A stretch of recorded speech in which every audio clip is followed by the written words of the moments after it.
안녕하세요. 저는 최근에 이혼을 한 30대 중후반의 여자입니다. 저는 남편만 괜찮은 사람이면 결혼 생활에 문제가 없을 줄 알았습니다. 하지만 결국 시어머니라는 어마무시한 존재에 굴복하고 이혼을 하게 되었어요. 지금 생각해보니 그냥 남편을 봐서라도 참을 걸 그랬나 싶고 제가 예민했나 싶기도 해요. 그렇지만 이혼을 하지 않으면 남편이 시댁과 연을 끊지 않는 이상 시어머니와는 계속 부딪혀야 하니까 어쩔 수 없는 선택이었던 것 같아요. 저희 시어머니는 정말 허영심으로 똘똘 뭉쳐있는 분이었어요. 겉모습은 꽤나 있는 사람 같지만 실상은 쥐뿔도 없는 사람이셨어요. 일단 제 이야기부터 시작해볼게요. 저는 어렸을 때 아버지께서 병으로 일찍 돌아가셨었어요. 아버지께서는 모태 짠돌이셨는데 용돈 받던 시절부터 죽는 날까지 최대한 아끼면서 모아둔 재산이 정말 많았어요. 어머니께서는 늘 그런 아버지를 보고 죽어서 들고 갈 것도 아닌데 왜 이렇게 미련하냐고 했지만 사람 일은 모르는 것이라면서 자신이 갑자기 사라지게 되면 남은 가족들은 어떻게 하냐고 하셨었어요. 그렇게 모아오신 아버지 돈으로 가족을 먹여 살려야 하니 어머니께서 일을 시작하셨어요. 어머니께서는 할 수 있는 게 요리뿐이라며 분식집을 조그맣게 운영하시게 되었죠. 대학로 쪽에서 일을 시작하셨는데 얼마 뒤 그 대학 근처에 초등학교도 생긴 거예요. 새로 생긴 초등학교 덕분에 점차 장사가 잘 되기 시작했었는데 조미료를 전혀 쓰지 않는 집으로 유명해져서 돈을 많이 벌게 되었어요. 오빠가 하나 있는데 짠돌이 아버지께서 오빠에게만 지원을 아끼지 않았었고 저는 딸이라고 학교만 다니고 따로 학원을 다니지 않았었습니다.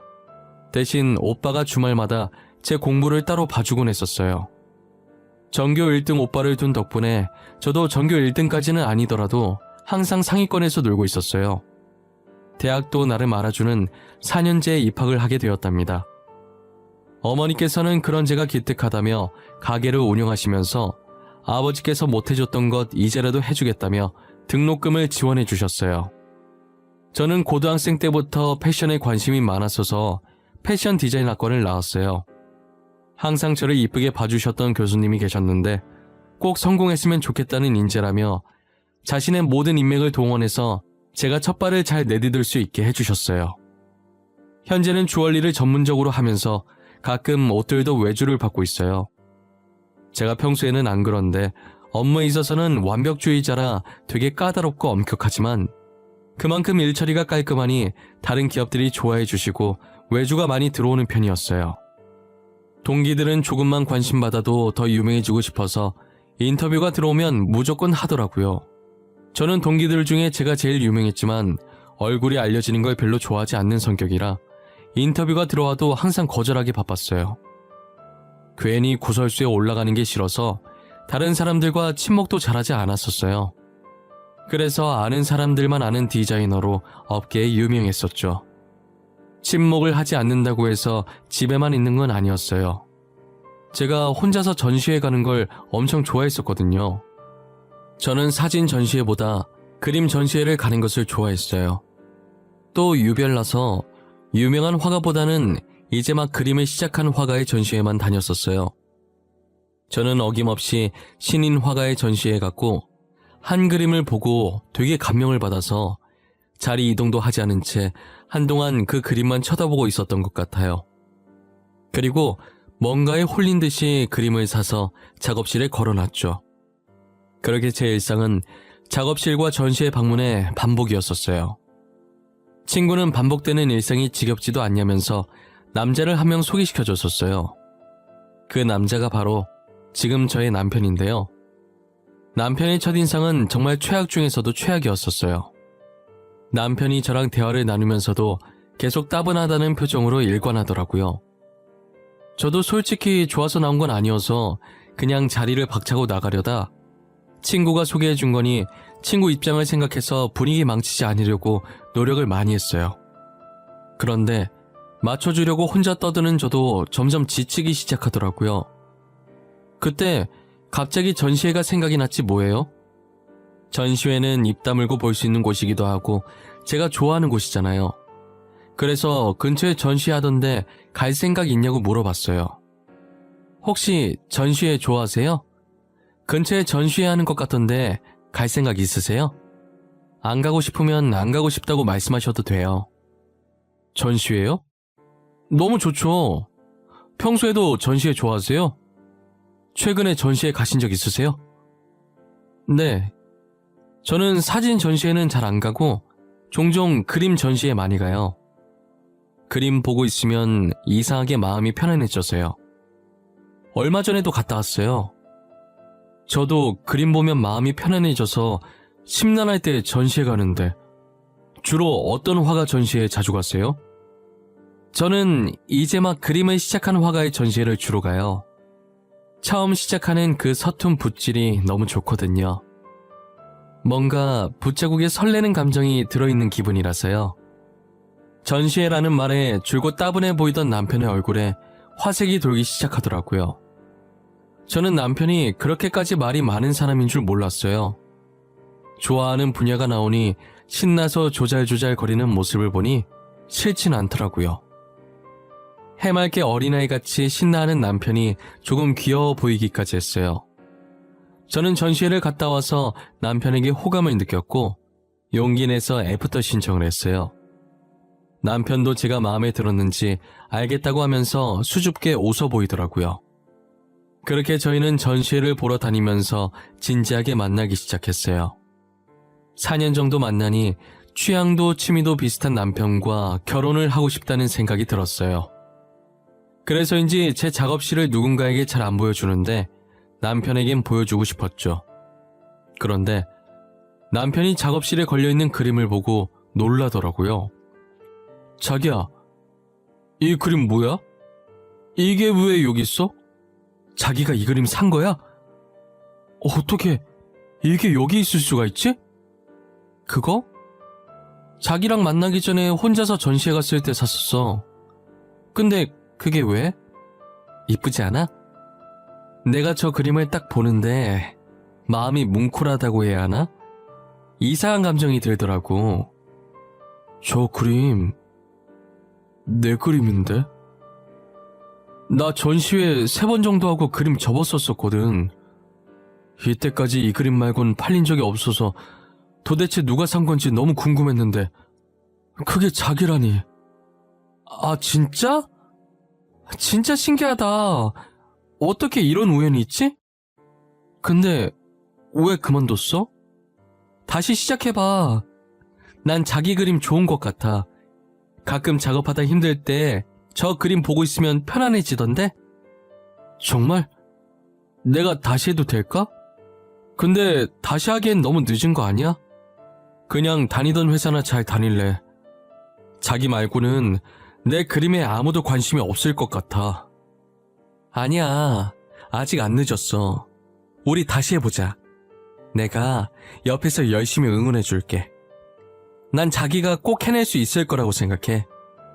처음엔 늦은 것 같다고 안 하려고 하던 남편이 제가 옆에서 계속 응원을 해주니 다시 붓을 잡더라고요. 붓을 놓은 지 오래된 만큼 다시 시작하는 게 저희 생각보다 쉬운 건 아니었어요. 그래도 이번에 남편이 마음을 굳게 먹은 건지 끝까지 포기하지 않았어요. 저는 남편이 능력이 있고 없고를 떠나서 인품이 너무 좋은 사람이라 결혼하고 싶었어요.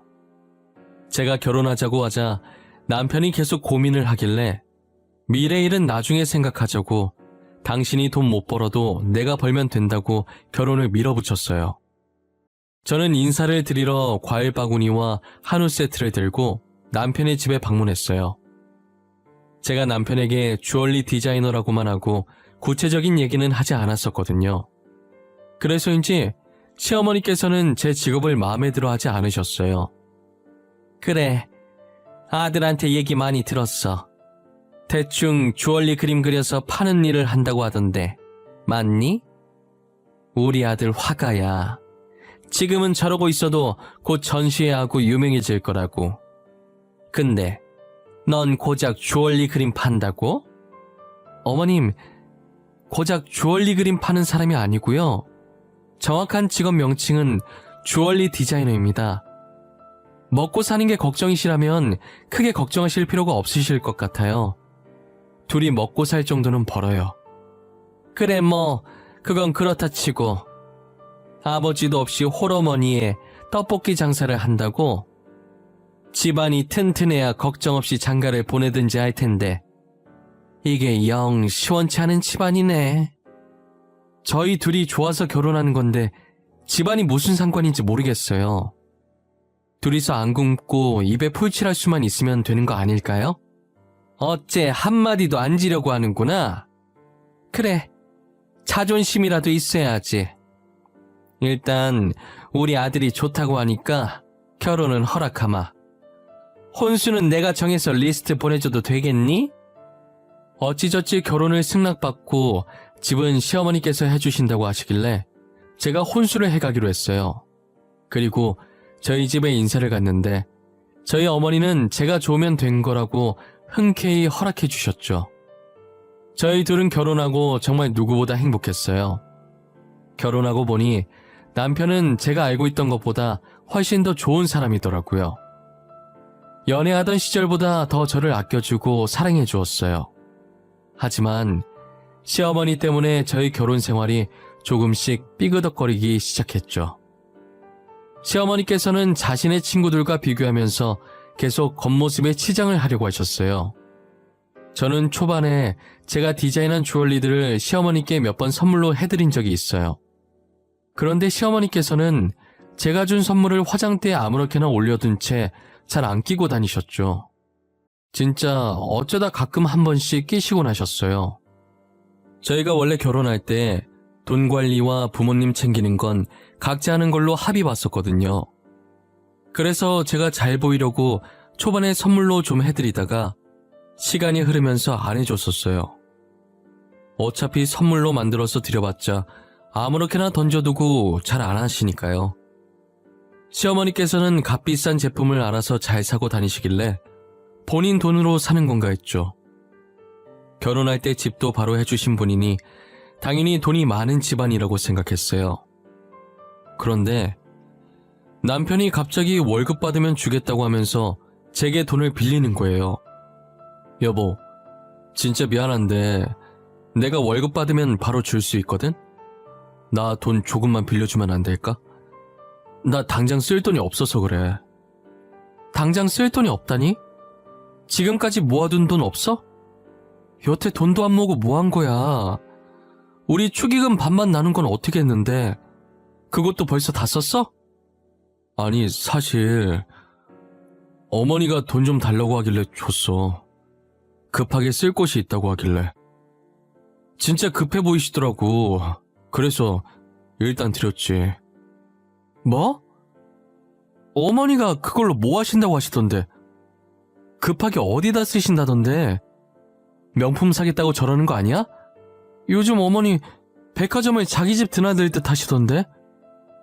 그게 한정판이라서 지금 아니면 못 구하는 거라고 무조건 사야 된다는 거야. 자기 친구들 다 사는데 혼자만 안 살 순 없다고 하셔서. 알고 보니 남편의 월급으로 시어머니께서는 사치를 부리고 계시더라고요. 저는 차마 남편한테 화는 못 내겠고 바로 시어머니께 전화해서 따졌어요. 어머니, 한정판 살 거라고 저희 신랑한테 돈 달라고 하셨다면서요? 어머님이 사고 싶은 건 어머님 돈으로 사셔야죠. 왜 남편 돈을 가져가세요? 내가 내 아들한테 돈 달라고 하는데 네가 무슨 상관이니? 네가 나한테 돈 주는 것도 아니면서 어디서 시애미를 가르치려고 들어? 가르치려고 드는 게 아니라요. 어머니 때문에 용돈도 없이 생활하는 남편이 불쌍해서 그래요. 회사 생활하는데 아들이 돈도 한 푼 없이 다니는 걸 바라시는 거예요? 우리 아들이 왜 돈이 없어? 너 결혼한다고 할 때 뭐라 그랬어? 둘이 먹고 살 정도는 번다며. 그럼 남편 용돈 모자랄 때 좀 주고 그래야지. 안 그래? 어머님이 돈을 안 가져가셨으면 애초에 용돈이 모자랄 일도 없죠. 앞으로 그이 돈 가져가려고 하지 마세요. 앞으로 남편 돈 가져가지 말라고 하자 시어머니께서는 적반하장으로 화를 내시더라고요. 시어머니의 사치는 날이 갈수록 대단해져 갔어요. 그리고 제가 자신을 가르치려고 들었다고 생각하고 그게 안 입고 왔는지 저희 집을 자기 집 드나들듯 와서 참견하고 시집살이를 시키시더라고요. 처음엔 반응 안 해주면 제 풀이 죽어서 안 할 줄 알고 무시하면서 그러려니 했죠. 하지만 구박하는 강도가 점점 심해지더라고요. 저희 집 구석구석을 돌면서 괜히 손가락으로 쓰면서 먼지 나왔다고, 이 먼지들 때문에 자기 아들 기관지 안 좋아진다고 소리 지르기는 기본이고요. 이불도 하루에 한 번씩 빨라는 둥, 청소기는 2시간마다 한 번씩 계속 밀라는 둥, 정말 말도 안 되는 트집을 잡으시면서 구박을 하더라고요. 없는 집안에 우리 집에 시집을 왔으면 집안일이라도 잘해야지. 집안꼴이 이게 뭐야? 이래서 내가 우리 아들을 너한테 맘 편히 맡길 수 있겠어? 어머님, 진짜 저한테 왜 그러세요? 어머님은 이불 하루에 한 번씩 빠세요? 청소기 2시간마다 한 번씩 돌리시냐고요? 저희 집은 제가 알아서 할게요. 그만 좀 하세요. 아주 시엠이 잡아먹겠다. 이래서 집안에 여자가 잘 들어와야 해. 우리 아들 화거로 성공하면 확 이혼시켜버릴 거야. 우리 아들이 뭐가 부족해서 너랑 사니? 아, 그러세요? 그럼 지금 이혼해드릴까요? 그럼 됐죠? 언제 화거로 뜰진 모르겠지만 혼자서 열심히 화거로 키워보세요. 저는 시어머니께 소리를 지르고 바로 짐을 싸서 그대로 친정집으로 갔어요. 남편에게는 이혼하겠다고 문자만 남기고 폰을 꺼놨습니다. 친정집에 도착하자마자 어머니한테 하소연을 하기 시작했어요. 마침 친정에 오빠네도 와 있더라고요. 엄마, 나 더 이상 못 살겠어. 이혼할 거야. 그런 줄 알아. 아니, 자기들이 있으면 얼마나 있는 집안이라고 저렇게 난리야? 왜? 무슨 일이야? 연서방이랑 싸웠어? 자기들 있는 집안이라고 무시해? 엄마, 숨 넘어가기 전에 빨리 말해봐. 무슨 일인데? 아니, 어머님이 명품 사겠다고 남편이 모아둔 돈을 다 가져간 거야. 자기 돈으로 사지 왜 남편 돈으로 사냐고 한마디 했더니 별 트집을 다 잡으면서 구박하잖아. 뭐? 그 여편네 미친 거 아니야? 감히 우리 귀한 딸을 괴롭혀? 나도 아직 집안일을 안 시켜봤는데 자기가 뭐라고 구박을 해? 그래서 시어머니한테 소리 지르고 짐 싸서 나왔어. 아니, 엄마 떡볶이 장사하는 걸로 더럽게 뭐라 하더라니까? 지네는 잘나면 얼마나 잘났다고. 역시 내 동생. 칼 같은 건 알아줘야 한다니까. 아마 시어머니한테 소리 지르고 집 나온 며느리는 너밖에 없을 거다. 한창 친정에서 열내고 있는데 누군가 배를 누르더라고요. 어머니가 택배인 것 같다고 나갔는데 시어머니가 서 계셨어요. 사돈이 여긴 어쩐 일이세요? 더 이상 여기 올 일 없으신 걸로 알고 있는데 불난 집에 부채질 하러 오신 거면 그냥 돌아가 주시겠어요? 며느리가 누구 닮아서 그렇게 싸가지가 없나 했더니 사돈을 닮은 것 같네요. 이 집안은 가진 게 자존심밖에 없으신가 봐요. 사돈께서 얼마나 부자인지는 모르겠는데 아무리 있는 집 사람이라도 사람을 이렇게 무시하면 안 되는 거죠. 경우가 너무 없으시네요. 제가 시비를 걸려고 온 건 아니고요. 확실히 이혼을 하는 건지 확인하려고 왔습니다. 장차 유명한 화가가 될 저희 아들이랑 이혼을 하겠다고 하니 기가 차서요. 이혼 얘기를 해도 저희가 해야 하지 않나요?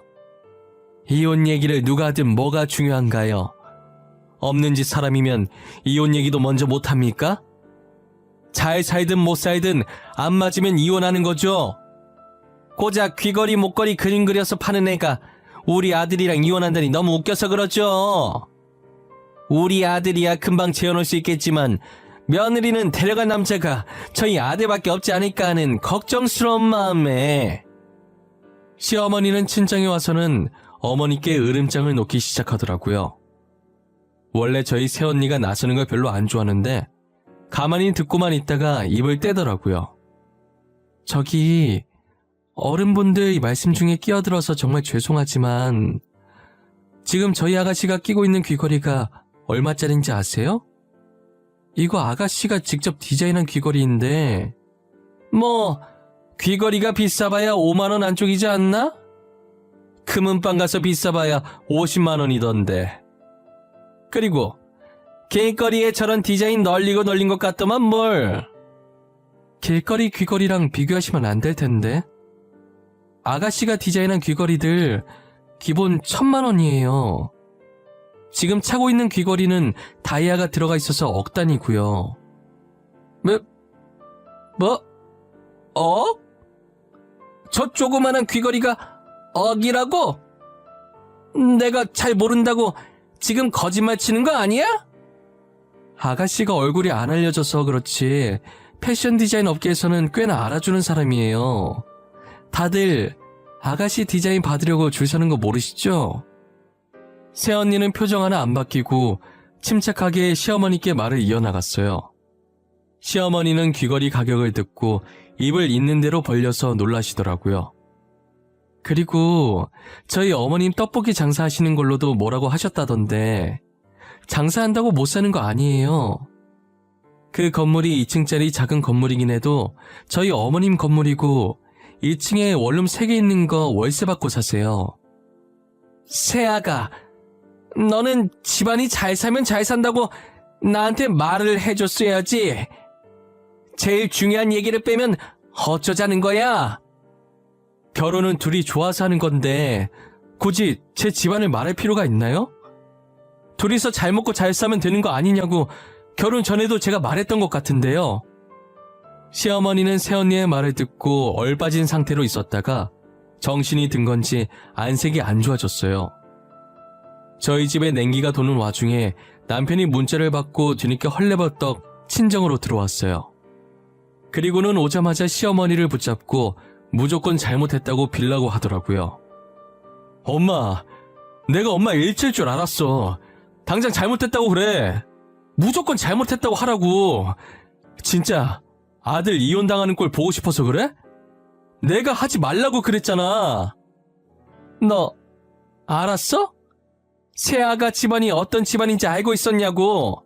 너도 알면서 나한테 말 안 한 거야? 그게 무슨 소리야. 장모님 집안이 어떤 집안인데. 나 모르는데? 나 한 번도 집사람이랑 집안 얘기한 적 없어. 세아가, 내가 정말 미안했다. 1000번이고 10,000번이고 잘못했어.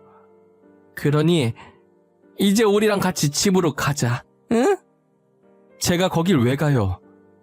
혼수는 그냥 제가 버리는 셈 칠 테니까 가지세요. 집도 어머님께서 해주신 건 줄 알았는데 전세였더라고요. 며칠 전에 집주인 왔다 가셨어요. 월세 받을 거라고요. 집은 내가 다시 구해줄게. 그러니 이혼만은 하지 말아줘. 내가 잘못했다, 세아가. 내가 이렇게 이렇게 빌어도 안 되겠니? 이 불쌍한 늙은이 봐서 안 되겠어? 어차피 이혼할 건데 저한테 빌 필요 없으세요. 그리고 어머님 말처럼 남편은 언제든 재혼할 수 있잖아요. 저는 데려갈 남자 없으니 그냥 편하게 혼자 살려고요. 엄마, 도대체 나 없을 때 뭐라고 한 거야? 여보, 내가 미안해. 내가 대신 이렇게 빌게. 우리 이혼만은 하지 말자. 나 당신 없으면 못 살아. 어? 남편과 시어머니는 거의 울다시피 제 바짓가랑이를 붙잡고 빌었어요. 하지만 두 사람이 아무리 빌어도 저는 이미 이혼하기로 마음먹었어요.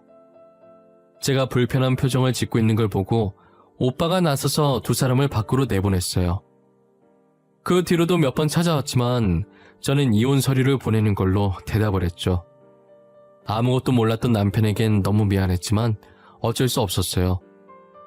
저는 허영심만 가득 찬 시어머니를 버틸 자신이 없었거든요. 이제 저희 집안이 어떤지 알았으니 제게 어떻게든 뭐 하나라도 얻어내려고 하시겠죠. 상상만 했는데도 벌써 스트레스를 받을 지경이었어요. 최근 저는 남편과 합의 이혼했고 당분간은 일에만 집중하고 싶어요. 아예 한국 생활을 정리하고 가족들과 함께 해외로 뜰까도 생각을 하고 있습니다. 하지만 어머니께서 아직까지는 장사를 계속하고 싶다고 하셔서 잠시 보류하고 있어요. 어머니께서 제게 너무 미안해 하시길래 괜히 신경 쓰이게 했다고 저는 괜찮으니까 장사하고 싶을 때까지 하라고 말했어요. 지금 엄마 나이가 있으셔서 나중엔 하고 싶어도 못하게 되실 테니까요. 저는 엄마만 행복하시다면 그걸로 됐어요. 저의 이야기는 여기서 마치려고 합니다. 지금까지 저의 이야기를 들어주신 모든 분들에게 감사합니다. 올 겨울 사랑하는 가족들과 따뜻하게 보내시기 바랍니다.